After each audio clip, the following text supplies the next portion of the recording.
Super ওভারে আপনাকে করতে হবে কত? 11 রান। ফার্স্ট বল ওয়াইড, পরের বল আপনি 2 রান দিলেন, একটু পরে জানলেন ওইটা নো বল হয়েছে। আইডিয়ালি কোনো বল হবার আগে বোর্ড আপনার 4 রান, 6 বলে 7 করতে পারবেন না আপনি।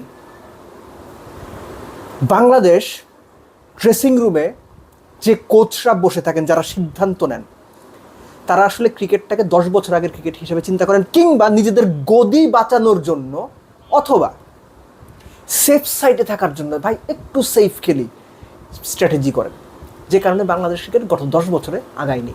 আমি ম্যাচ নিয়ে যে আলোচনাটা করেছি সেখানে স্পষ্ট করে বলেছি যে কি হইতো সুপার ওভারে রিশাদকে নামাইলে। ওয়েস্ট ইন্ডিজ শেরফিন রাদারফোর্ডকে নামাইছে, 2টা 6 রাশাই নামাইছে।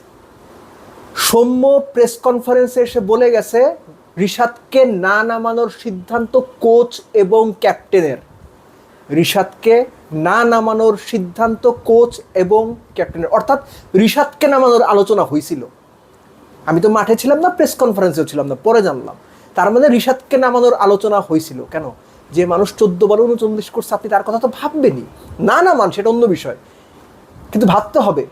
আর আপনি ভাবছেন কি উল্টা ভাবে, নেগেটিভ ওয়েতে, এবং তারপরও 5 বলে 7 রান আপনি করতে পারেন নাই, আপনারা করতে পারেন নাই। সৌম্য দায় নিয়েছেন, ফেয়ার এনাফ।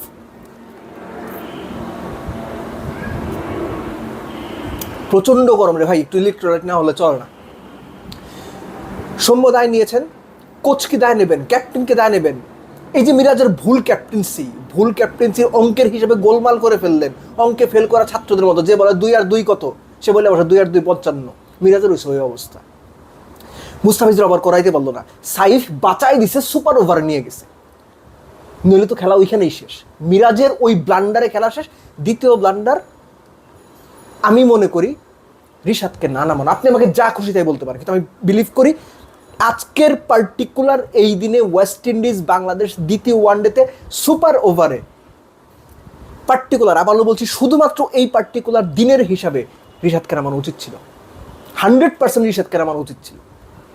কিন্তু ওই যে ক্যাপ্টেন কোচ কনভেনশনাল জায়গা বাঁচাইয়া একটু সমঝে একটু সেফ, 20টা রান করলে তো সেফ টিকে থাকা যায় বাংলাদেশ ক্রিকেটে। ওই যুগে বাংলাদেশ ক্রিকেটে ফিরে গেছে, মিরাজরা বাংলাদেশ ক্রিকেটকে ওই যুগে নিয়ে গেছে। এনিওয়েজ, এই ম্যাচটা বাংলাদেশ হেরে গেছে, হারা নিয়ে আমার কোনো প্রশ্ন নেই। ম্যাচ হারা যেটা এটা হবে, খুব ভালো ম্যাচ হয়েছে, খুব ভালো এন্টারটেনমেন্ট ছিল, কিন্তু এই যে ভুলগুলো, ডিসিশন নিতে না পারা, কনভেনশনাল ওয়েতেই সবসময় ভাববা, একটু বক্সের বাইরে গিয়ে অপোনেন্টকে চমকে দেওয়ার চেষ্টা না করা, চাকরিটা খালি করে যাওয়া দিনের পর দিন, মাস শেষে 9 লাখ টাকা কোচের বেতন, 5 লাখ টাকা প্লেয়ারের বেতন, এগুলো কোনো মতে উসুল করে চলে যাওয়া, এগুলো করে ওপরে ওঠা যায় না, কেরানি হয়ে থাকতে হয়। এবং এরা হচ্ছে ক্রিকেটার না, কোচ না, এরা এখন কেরানি হয়ে গেছে।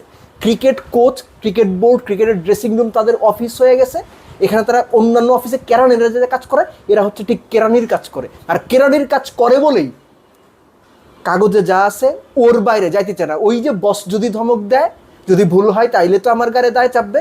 দায় মুক্তি নিয়ে কোনো রকম সেফ সাইডে থেকে বাংলাদেশ ক্রিকেটের হর্তাকর্তা হয়ে এরা ড্রেসিং রুমে বসে আছে, কোচ হয়ে, ক্যাপ্টেন হয়ে বসে আছে। এরা করবে বাংলাদেশ ক্রিকেটের উন্নতি। আপনি এটা বিশ্বাস করেন? যদি করেন আপনি আপনার মতো থাকেন, আমি বিশ্বাস করি না।